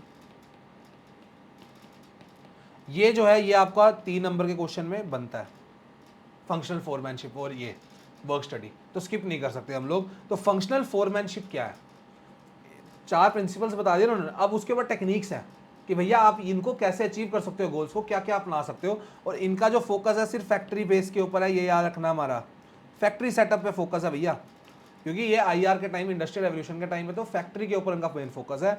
इन्होंने बोला पहला फंक्शनल फोरमैनशिप। फंक्शनल फोरमैनशिप क्या है, ठीक है, टेलर बोलते कि it is extension of principle of division of work and specialisation to the shop floor. देखो डिवीजन ऑफ वर्क मतलब इन्होंने बोला कि काम को बांट दो छोटे छोटे हिस्सों में, divide the work into smaller parts, और जो काम हम दें लोगों को ना, वो लोग धीरे धीरे उसको करके स्पेशलाइज हो जाएंगे, वो सीख जाएंगे, बेटर होते रहेंगे। एक टाइम पे ना उनको हम स्पेशलाइज्ड पीपल बोलेंगे, टेक्निकल पीपल बोलेंगे, एक्सपर्ट्स बोलेंगे। तो इसी वजह से उन्होंने बोला फंक्शनल फोरमैनशिप जो है ना, वो डिवीजन ऑफ वर्क की और स्पेशलाइजेशन का आगे एक छोटा सा हिस्सा एक्सटेंशन है। इन फैक्ट्री सिस्टम फोरमैन जो है हमारा मैनेजर है। देखो फैक्ट्री में जाते हो, अब मॉडर्न ऑफिस में मैनेजर बोलते हैं, पहले फैक्ट्री में क्या होता था, वहां पर हम लोग फोरमैन बोलते थे। हमने अब लेवल्स ऑफ मैनेजमेंट पढ़े थे भैया, if you remember, I hope you remember, 3 levels of management होते हैं। ये तो टॉप है, एक आते हैं मिडल, एक आते हैं लोअर वाले, जिसको मैंने 2 में डिवाइड किया था। लोअर वाले में क्या होते हैं, एक लोएस्ट है ना जो वर्कर्स आ गए, लोअर वाले में आते हैं कौन, हमारे लो लेवल मैनेजर, जिनको हम फोरमैन बोल देते हैं, लो लेवल मैनेजर्स। कभी आप किसी गाड़ी की कंपनी में जाओगे, ठीक है ना, अब वहाँ देखना एक होगा ना सीईओ बैठा होगा, प्रेसिडेंट बैठा होगा, मालिक है, एक होगा हमारा मार्केटिंग का हेड होगा, सेल्स का हेड होगा, रिसर्च का हेड होगा, ठीक है। फिर आएंगे हम लोअर लेवल पे, जैसे कि जहाँ पर एक सर्विस का भी हेड होगा, यहाँ पर एक फोरमैन होगा तो ना सर्विस मैनेजर होगा, फिर आएगा सेल्स मैनेजर होगा, ठीक है। छोटे छोटे जो पोस्ट होते हैं, जो मतलब कि हम लोग इमीडिएट बॉस नहीं होगा, जो उसके बीच में कहीं पर होगा। मैं आपको बताता हूँ, अपने स्कूल में लोएस्ट लेवल पे प्यून, उसके ऊपर टीचर्स, उसके ऊपर एचओडी, उसके ऊपर जो हमारे प्रिंसिपल, वाइस प्रिंसिपल, ये सब है ना डिवाइड हुए कैसे, फिर उस चेयरमैन, ऐसे डिवाइड होता है ना। तो उसी तरह ना लोअर लेवल पे होते हैं ना, वहाँ पर फोरमैन होते हैं, जो मिडल लेवल वाले उनको बताते हैं कि भैया ये काम करवाना है, और वो वर्कर को बताते हैं। फोरमैन आर वो दोज पीपल, वो लिंक होते हैं जो इमीडिएट वर्कर्स हैं और जो ऊपर हमारे मैनेजर्स हैं मिडिल लेवल पे, उनके बीच में एक लिंक होते हैं ये लोग। तो with whom workers are in face to face contact on daily basis. Foreman is the lowest ranking manager and the highest ranking worker. मतलब कि सबसे लोएस्ट लेवल का मैनेजर है, लेकिन हाईएस्ट लेवल ऑफ वर्कर है। जैसे कि हम बोलते हैं ना, एक्सपर्ट टेक्नीशियन को बुलाओ, टेक्नीशियन तो है, एक्सपर्ट वाले को बुलाओ, तो वो अपर लेवल पे आ जाता है, ठीक है। Around him involve the entire production, planning, implementation, यही अब रोज देखता है। फॉर एग्जाम्पल सर्विस वाली, अगर बाइक सर्विस करवाने जाते हो, आप स्कूटी करवाने गए हो ना, वहाँ आप देखना एक वहाँ पर छोटा मैनेजर ही बैठा होगा जो सर्विस वाली उधर कंपनी में, उसके पास आप जाओगे, या भैया यार ऐसी ऐसी बात है मेरी सर्विस में, वो आगे एक फोरमैन को बताएगा कि भैया, वो आगे उसको बोलेगा कि ऐसे इसका काम कर दें। अगर कोई दिक्कत होगी ना, उसके पास जाओगे, अगर उसके पास नहीं सुनोगे, ऊपर उसके ऊपर जाओगे, फिर उसके ऊपर जाओगे, ये ऐसे चलता है सिस्टम। टेलर ने बोला कि इंप्रूव करने ना परफॉर्मेंस, अगर फैक्ट्री की परफॉर्मेंस इंप्रूव करनी है, इस बंदे की, फोरमैन की परफॉर्मेंस को बेटर कर दो, फोरमैन की क्वालिटीज को बढ़ा दो। He identified list of qualities of good foreman या सुपरवाइजर, इसके अंदर उसने education, technical knowledge, strength, tact, energy, grit, honesty, judgement and good health को डाला। और उसने बोला कि ये एक बंदे में इतने सारी क्वालिटीज नहीं हो सकती, एक बंदे का काम नहीं है भैया, ये इस पे लोग चाहिए। तो उसने इसी फोरमैन वाले फंक्शन को, उसने बोला एक सिंगल नहीं करा, इसने बोला एक फंक्शनल फोरमैनशिप करेंगे हम लोग, 8 बंदे इसने बनाए। इसने बोला एक बंदे का काम नहीं भैया, ये 8 लोग लगेंगे, 8 लोग लगेंगे इसके लिए। और ईच वर्कर, सारे वर्कर इससे ऑर्डर लेंगे, इन्हीं 8 लोगों से ऑर्डर लेंगे, इन्हीं 8 लोगों से ऑर्डर लेंगे। Each specialist is to be assigned work according to his qualities, उस हिसाब से काम देना जैसा उसकी क्वालिटी है। For example those with technical mastery, intelligence and grit may be given planning work, those with energy and good health may be assigned to execution work. इसने ऐसे बोला, ठीक है। अब क्या है ये, ध्यान से पहले इस डायग्राम को देखते हैं, ठीक है, चलो आ जाओ। इसने बोला सबसे ऊपर फैक्ट्री का मैनेजर होता है या ओनर बोल लो, उसके अंडर एक प्लानिंग इंचार्ज है और एक प्रोडक्शन इंचार्ज है। यही है इंपॉर्टेंट, ये डायग्राम पेपर में बनानी है आपने और इसके बारे में लिखना है, ठीक है। फैक्ट्री के नीचे एक प्लानिंग होती है और एक प्रोडक्शन होती है, मतलब कि फैक्ट्री के नीचे पीपी होते हैं, प्लानिंग एंड प्रोडक्शन। प्लानिंग के अंदर एक रूट क्लर्क होता है, एक इंस्ट्रक्शन कार्ड क्लर्क होता है, एक टाइम एंड कॉस्ट क्लर्क होता है, एक डिसिप्लिनरी होता है। फिर प्रोडक्शन के अंदर gang boss, speed boss, repair boss और इंस्पेक्टर होता है। सर बहुत मुश्किल है सर, समझ नहीं आया। देखो प्लानिंग वाले का काम क्या है, प्लान करना आप लोगों के लिए, ऑलराइट, प्लानिंग वाले का काम है आप ऑर्गेनाइजेशन के लिए प्लान करना ना, एक प्लानिंग वाला और एक कौन सा प्रोडक्शन वाला। हम पहले प्लानिंग वाले को समझते हैं। देखो प्लानिंग वाले के अंदर 4 लोग थे, इसने बोला एक होता है इंस्ट्रक्शन वाला। इंस्ट्रक्शन वाले का काम क्या है, जो इंस्ट्रक्शन बनाएगा कि हाँ भाई आपने ये काम करना है, पहला। फिर इसने बोला एक होता है रूट क्लर्क।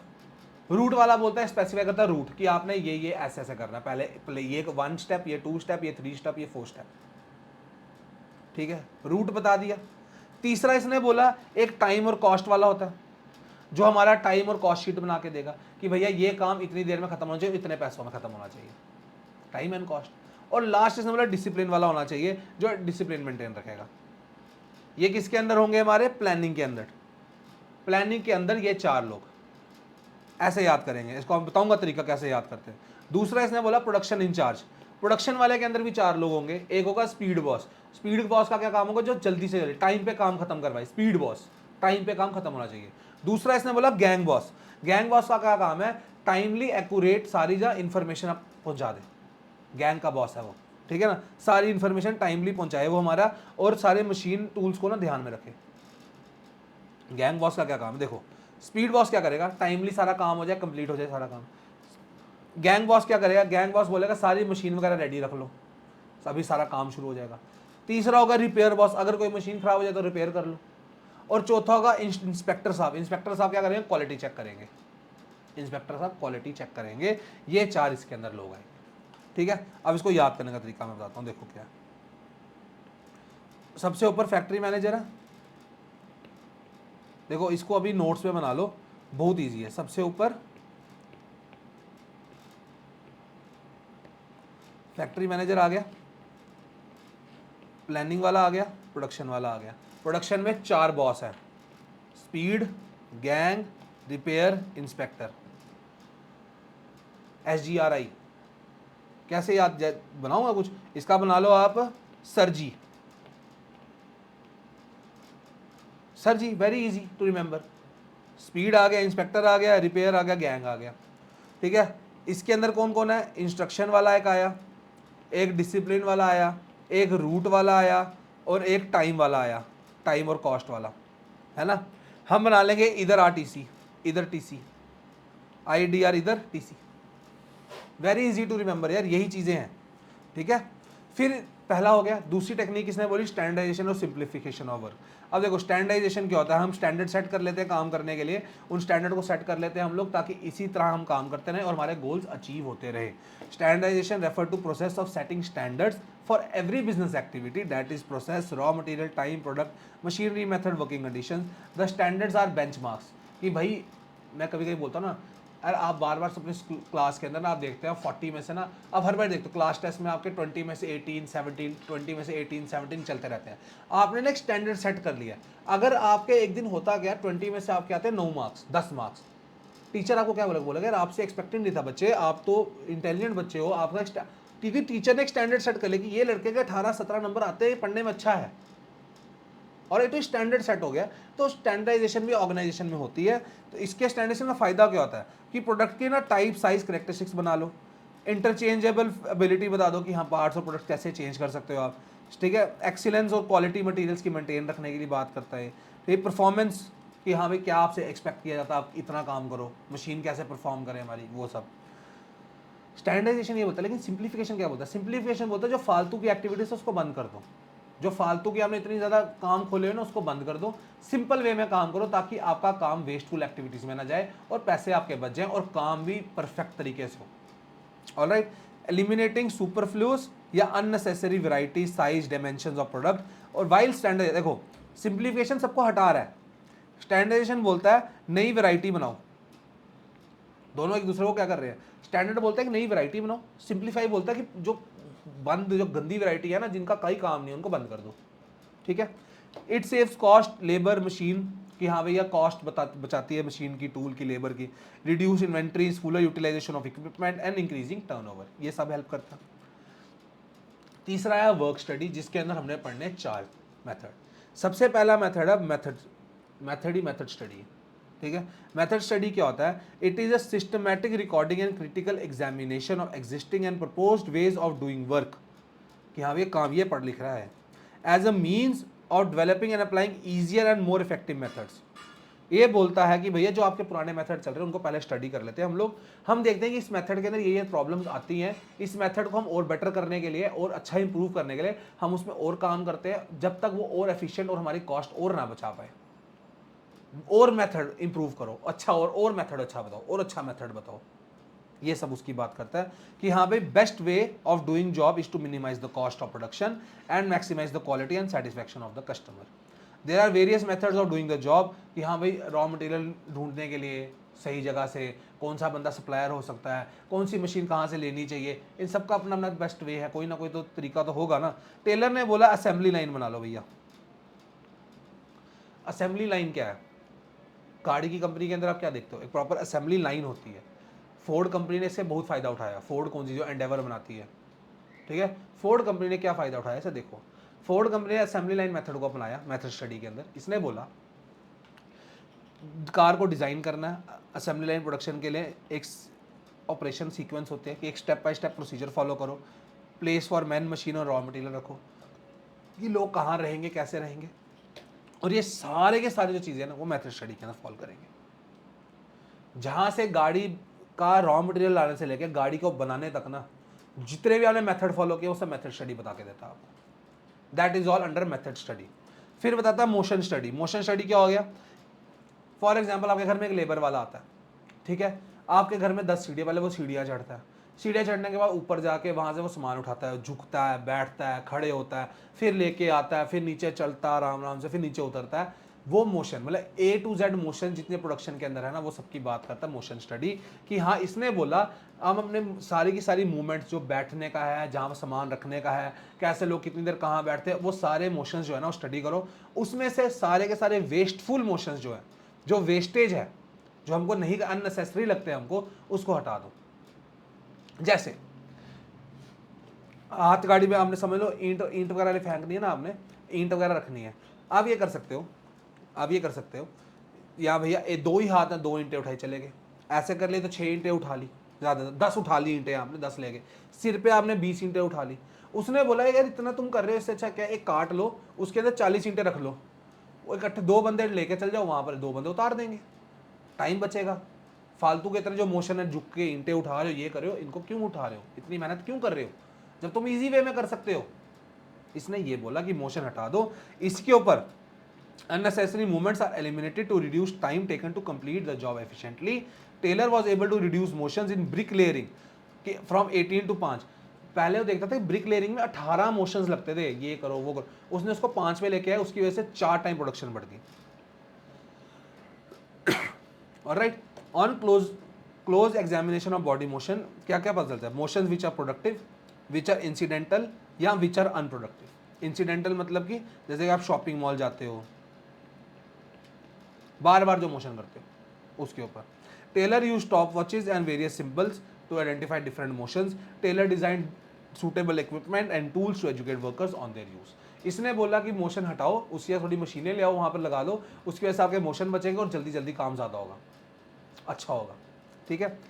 उसके बाद टाइम स्टडी। टाइम स्टडी के अंदर बात की कि स्टैंडर्ड टाइम कितना एक जॉब को करने में लगना चाहिए। एग्जाम्पल समझेंगे ईजी रहेगा। ये कार्डबोर्ड का डब्बा है, एग्जाम्पल लो कार्डबोर्ड। ऑर्गेनाइजेशन ने देखा, मैनेजर ने देखा कि एक डब्बा बनाने में 20 मिनट लगते हैं, तो 1 घंटे में कितने बनेंगे? 60 मिनट्स, 3 बॉक्स। इसने ये स्टैंडर्ड सेट कर लिया कि हाँ भैया ऑर्गेनाइजेशन में अगर कोई इंप्लॉई 6 घंटे काम करता है, 6 आवर्स काम करेगा, इट मीन्स 6 × 3 18 बॉक्सेस वो बनाएगा। ये एक स्टैंडर्ड सेट कर दिया उसने। ऑलराइट, ये टाइम स्टडी बताता है, सिर्फ यही लिखा हुआ है इधर। टाइम स्टडी क्या बताता है? It determine standard time taken to perform a well defined job. Time measuring devices को यूज किया जाता है इसके लिए, ठीक है। ऑब्जेक्टिव क्या है? To determine number of workers to be employed, frame suitable incentive schemes and determine labour cost. यही एग्जांपल दिया हुआ है। Standard time taken by worker to make 1 cardboard box is 20 minutes, so in 1 hour he will make 3 boxes. Assuming the worker puts in 7 hours of work, he makes 21 boxes at the rate 3 boxes per hour. Now the standard task a worker has to do is set. यही एक standard task set हो. So अब हम आगे fatigue study पे. अब fatigue study क्या होता है? फैटीग का मतलब होता है इंसान थक चुका है काम कर करके. इन्होंने बोला कि देखो अब कोई ऑर्गेनाइजेशन में लोग होंगे, अब लेबर वाले लोग होते हैं, वो काम करते हैं, कूली होता है, कूली सामान उठाता है आपका, वो थक जाता है एक टाइम, मतलब उठा के लेके जाता है, बीच में रेस्ट लेता है, रख देता है, सीढ़ियाँ चढ़ता है, फिर रख देता है थोड़ी देर के लिए, 10 सेकंड के लिए रखता है, रेस्ट लेता है, फिर वापस जाता है, ट्रेन के बाहर आके सामान रखता है, फिर अंदर जाता है, उसमें रेस्ट लेता है 10-15 मिनट, वापस जाता है, 15-20 मिनट पानी शानी पी के रेस्ट लेके फिर काम करता है. तो फैटीग स्टडी यही बताता है कि भैया कितना टाइम रेस्ट इंटरवल कोई इंसान लेगा काम करने में, कितना रेस्ट लेगा इंसान काम करने में. फॉर एग्जांपल एक ऑर्गेनाइजेशन है, उसके अंदर वो देखते हैं कि ना 8 घंटे की 3 शिफ्टें होती है, 8 घंटे की 3 शिफ्टें होती है. अब वो 8 घंटे में समझ लो एम्प्लॉय गया, अब 8 घंटे में ये तो नहीं है ना कि 8 घंटे काम करता रहेगा. वो 8 घंटे में सब ये थोड़ी देर रेस्ट भी लेगा, 1 घंटा लंच ब्रेक होगी, बीच में वॉशरूम गया है, बीच में 5 मिनट ऐसे बैठ जाएगा, हेड डाउन कर लेगा, ठीक है ना, सिर को पकड़ लेगा, 5-7 मिनट ऐसे बैठ सकता है. तो रेस्ट इंटरवल्स भी ज़रूरी है. तो फैटीग स्टडी यही बताता है, determine amount and frequency of rest intervals in completing a task, कितना उसको रेस्ट मिला है. और फैटीग के कॉजेज क्या क्या हो सकते हैं? बहुत कॉजेज है हमारे. लॉन्ग वर्किंग आवर्स है, डूइंग अनसूटेबल वर्क है, uncoordinated relation with the boss है, बैड वर्किंग कंडीशंस है. और इन सारे जो प्रॉब्लम्स हैं जो फैटीग स्टडी के लिए आते हैं, जो फैटीग हमको डालते हैं, उसको रिमूव करने का ऑर्गेनाइजेशन का काम है. 3 हो गए. पहला कौन सा पढ़ा हम लोगों ने? फंक्शनल फोरमैनशिप, 8 लोगों की बात कर दी. दूसरा हमने पढ़ा सिंप्लीफिकेशन और स्टैंडर्डाइजेशन के ऊपर. तीसरा हमने पढ़ लिया वर्क स्टडी के अंदर 4 मेथड. इसके बाद हम पढ़ रहे हैं डिफरेंशियल पीस वेज सिस्टम. इसको मैं ऐसे समझाता हूं आपको. देखो नाम बता रहा है, क्या बोल रहा है? डिफरेंशियल, मतलब कि डिफरेंट वेजेस देनी है हम लोगों ने. जो टेलर भाई साहब वो बोलते, ये इस मेथड को बहुत ज़्यादा मानते थे. इन्होंने बोला ऑर्गेनाइजेशन में एफिशिएंट और इनएफिशिएंट लोग दोनों काम करते हैं, उसको ढूंढने का तरीका क्या है. और उन इनएफिशिएंट लोग, पहले बात हम उनको ढूंढ लेंगे इनएफिशिएंट लोग कौन है, ये मेथड उसको ही बता देगा. दूसरा ये मेथड उनको जो इनएफिशिएंट लोग हैं उनको एफिशिएंसी में लाने की हेल्प भी करेगा, उनको मोटिवेट करेगा कि भाई हमको चाहिए इतने पैसे. कैसे? बंदा बोलता है भाई क्या करेगा ऐसा, तू मुझे बता. टेलर बता देखो क्या करेंगे, हम ना ऑर्गेनाइजेशन में लोग हैं, हम उनमें एक स्टैंडर्ड सेट कर लेंगे. जो हमने पीछे स्टैंडर्ड सेट कर रहे हैं ना हम लोग, हमने इतनी वर्क स्टडी वगैरह से ना हमने देख लिया हमारी ऑर्गेनाइजेशन में ना ये है कि एक स्टैंडर्ड सेट किया हुआ है. स्टैंडर्ड सेट किया 10 यूनिट का, एक वर्कर एक दिन में. ऑलराइट, स्टैंडर्ड सेट क्या किया? 10 यूनिट एक वर्कर एक दिन में बनाएगा.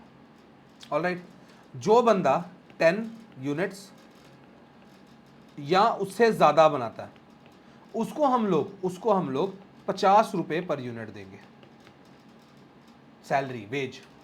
जो बंदा लेस देन 10 यूनिट्स बनाता है उसको हम लोग 40 रुपये पर यूनिट देंगे.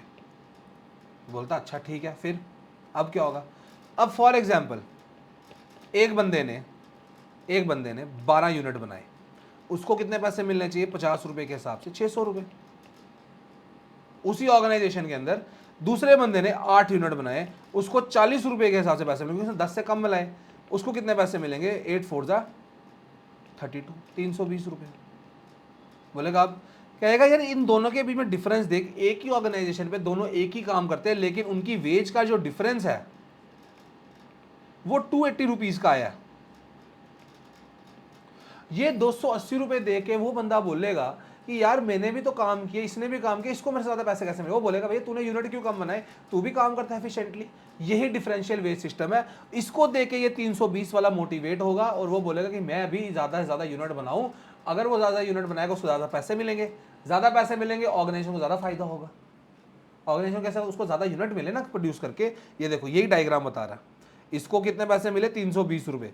इसको कितने मिले? 600 रुपये. ये बोलेगा यार क्यों? यही चीज़ की बात करता है कि Taylor was a strong advocate of piece wage system. The standard time and other parameter should be determined on the basis of work study. उसने बोला स्टैंडर्ड टाइम वगैरह डिटरमाइन कर लो. वर्कर्स को हम क्लासीफाई कर सकते हैं एफिशिएंट और इनएफिशिएंट इस बेसिस के ऊपर. कैसे? उसने बोला 2 डिफरेंट वेजेस देंगे. जैसे कि स्टैंडर्ड आउटपुट पर डे का था एक वर्कर का 10 यूनिट का. जो ज़्यादा बनाएगा उसको 50 रुपये यूनिट, जो कम बनाएगा 40 रुपये unit. Now N efficient worker is making 11 units, उसको 550, जो 11 यूनिट बनाएगा उसको 550 मिले, जिसने 9 यूनिट बनाया उसको 360 रुपये मिले। अब ये जो 190 का डिफरेंस, जो हमने 280 का डिफरेंस निकाला, इसने बोला जो इतना डिफरेंस है ना, ये उनको खुद ही खुद मोटिवेट करेगा कि काम करो। ऑलराइट।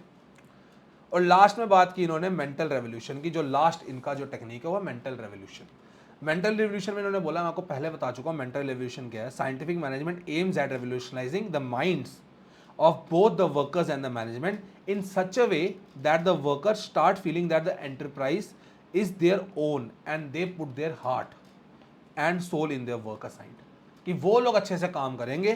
पहली चीज़ वो मैनेजमेंट और वर्कर्स को आपस में म्यूचुअल रिस्पेक्ट होनी चाहिए और एक कॉपरेशन होना चाहिए। उसके बारे में बात की गई है कि मेंटल रेवोल्यूशन क्या था, कि दोनों का एक माइंडसेट जो है ना वो चेंज करना है। कि मैनेजर जो बोलता है कि इनसे काम करवाओ, वर्कर जो बोलता है मुझसे पूरा दिन काम करवाते हो, इसका माइंडसेट चेंज करो कि इनको ऐसा बनाओ कि एक दूसरे की तुमको ज़रूरत है भैया, तुम दोनों के बीच में एक अच्छा रिलेशन होगा तभी काम होगा, तुम दोनों के बीच कॉपरेशन होगी तभी अच्छे से काम होगा।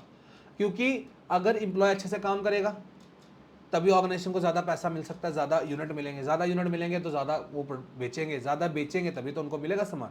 यही बात की गई है।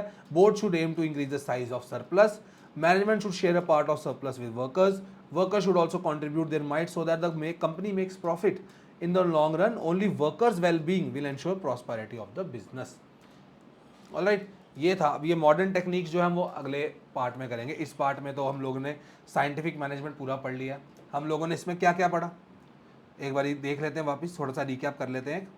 पहले प्रिंसिपल्स ऑफ मैनेजमेंट, एवोल्यूशन कैसे हुआ, उसका नेचर क्या है ये भी देख लिया हम लोगों ने। नेचर के साथ साथ इंपॉर्टेंस देखी। फिर FW टेलर जी के हमने 4 प्रिंसिपल्स पढ़े। ये जो प्रिंसिपल्स हमारे 4 ये हमने पढ़ लिए चारों प्रिंसिपल्स। उसके साथ साथ हमने लास्ट में टेक्निक्स पढ़ी जो 5 थी। Alright, and this was the part 1 of your chapter number 2। I hope आपको अच्छे से समझ आया होगा। अगर नहीं समझ आए एक बार वापस देख लो, तब भी नहीं समझ आए प्लीज़ कमेंट डाउन। अगर कोई क्वेरी हो मैं उसको सॉल्व करूँगा खुद। अगली वीडियो स्टार्ट होने से पहले आई रीड योर कमेंट, कि हाँ उसके अंदर कमेंट के अंदर कुछ भी लिखा होगा, कोई इशू होगा तो मैं पहले सॉल्व करूँगा, फिर हम वीडियो को स्टार्ट करेंगे। टिल देन मेरे कॉमर्स के चीते तैयार रहे पूरा, उनके लिए मैं अब स्पीड में वीडियोज़ लेके आ रहा हूँ। ठीक है, फ्रॉम द नेक्स्ट वीक ये आज वीडियो आपको मिलेगी। अगले हफ्ते से हम लोग दिन में मतलब कि एक हफ्ते में 4 वीडियोस लेके आएंगे 12th वालों की। मतलब मिनिमम 3 वीडियोस होंगी, मैक्सिमम 4 होंगी, जिसके अंदर हम लोग कवर करेंगे। अब स्पीड में काम होगा क्योंकि कुछ दिनों से थोड़ा सा इश्यूज़ की वजह से हम नहीं कर पा रहे थे। अपना ध्यान रखो भाई, अब पढ़ाई पे अपना फोकस कर लो। मौसम चेंज हो रहा है तो इसको भी ध्यान में रखना भी। ठीक है, तो पढ़ाई करते रहो। ठीक है, और टिल देन अपना ध्यान रखेंगे। Good bye.